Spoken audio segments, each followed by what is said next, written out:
Hello, നിന്നോടൊരു കാര്യം പറയട്ടെ. ഒരു സൂര്യകാന്തി പൂവ് ഒരിക്കലും ഒരു റോസപ്പൂവിനെ പോലെ ആകാൻ ശ്രമിക്കാറില്ല. താൻ റോസപ്പൂവിനെ പോലെ അല്ലല്ലോ എന്നോർത്ത് സങ്കടപ്പെടാറുമില്ല. വേറിട്ട് നിൽക്കാൻ ശ്രമിച്ച് സ്വയം പരാജയമടയാനോ ചെറുതാകാനോ സൂര്യകാന്തി പൂവ് തയ്യാറാകുന്നുമില്ല. സൂര്യകാന്തി പൂവിൻ്റെ ദളങ്ങളുടെ ആകൃതിയോ വിത്തുകളുടെ വലിപ്പമോ അത് മാറ്റിയെടുക്കാൻ തയ്യാറാകുന്നുമില്ല. റോസപ്പൂവിനെ പോലെ തൻ്റെ തണ്ടുകളിൽ മുള്ളുകൾ നിറയ്ക്കാനും അത് ആഗ്രഹിക്കുന്നില്ല. കുറേയധികം ആളുകൾ റോസപ്പൂക്കളെ സ്നേഹിക്കുന്നത് കൊണ്ട് തന്നെ അവർ വെറുക്കുന്നുമെന്നും അർത്ഥമില്ല എന്നും സൂര്യകാന്തി പൂവിനറിയാം. അത് എപ്പോഴും തലയുയർത്തി തന്നെ നിൽക്കും. അത് തന്നിൽ അഭിമാനിക്കും. കാരണം ഇവിടെ ആളുകൾ ഉയരമുള്ള ചെടികളെയും മഞ്ഞ നിറത്തിലുള്ള പൂക്കളെയും തിളക്കമുള്ള വസ്തുക്കളെയും സ്നേഹിക്കുന്നുണ്ടെന്ന് സൂര്യകാന്തി പൂവിനറിയാം. ഇവിടെ എല്ലാവർക്കും അവരവരുടേതായ സ്ഥാനമുണ്ടെന്നും ആ പൂവ് തിരിച്ചറിയുന്നുണ്ട്. അതെ, സ്നേഹിക്കാൻ സൂര്യകാന്തിയെ തിരയുന്ന ആളുകളുമുണ്ട്, റോസപ്പൂവിനെ തിരയുന്നത് പോലെ തന്നെ.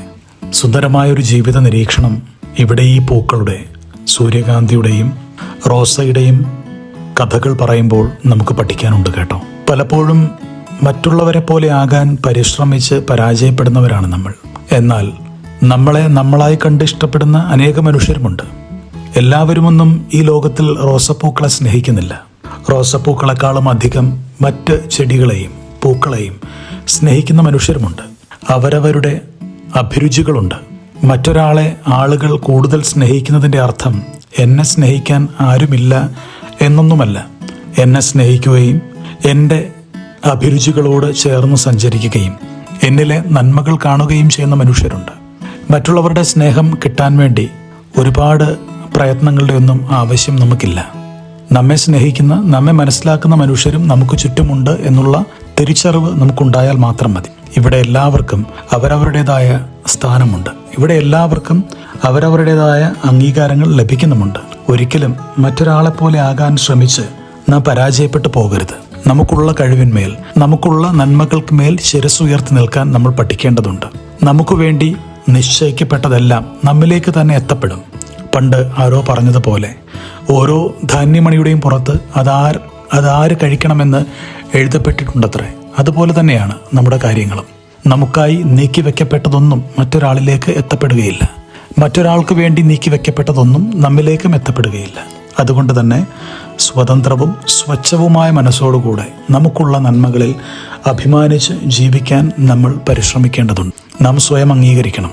നാം സ്വയം മനസ്സിലാക്കണം. നാം സ്വയം പണിതുയർത്തണം. നമ്മെയും സ്നേഹിക്കാനും ആദരിക്കാനും നമ്മുടെ സാന്നിധ്യം ഇഷ്ടപ്പെടുകയും ചെയ്യുന്ന ആളുകൾ നമ്മുടെ ചുറ്റിനുമുണ്ട് എന്ന തിരിച്ചറിവിലേക്കും നമ്മൾ മാറേണ്ടതുണ്ട്. വേദഗ്രന്ഥം പറയുന്നത് നീ എനിക്ക് ബഹുമാന്യനും അമൂല്യനും പ്രിയങ്കരനുമാണെന്നാണ്. അതെ, നമ്മെ സ്നേഹിക്കുന്ന, നമ്മെ അംഗീകരിക്കുന്ന ആളുകളും നമ്മുടെ ചുറ്റിനുണ്ട്. അത് മറന്നു പോകരുത്. അതുകൊണ്ട് അന്ധമായി ആരെയും അനുകരിക്കുകയോ മറ്റുള്ളവരെ പോലെ ആയിത്തീരാൻ പരിശ്രമിക്കുകയോ വേണ്ട. നീ ആയിരുന്നാൽ മാത്രം മതി. കൂടെയുണ്ട്, കൂട്ടിനുണ്ട്, പിന്നെ എൻ്റെ പ്രാർത്ഥനയും.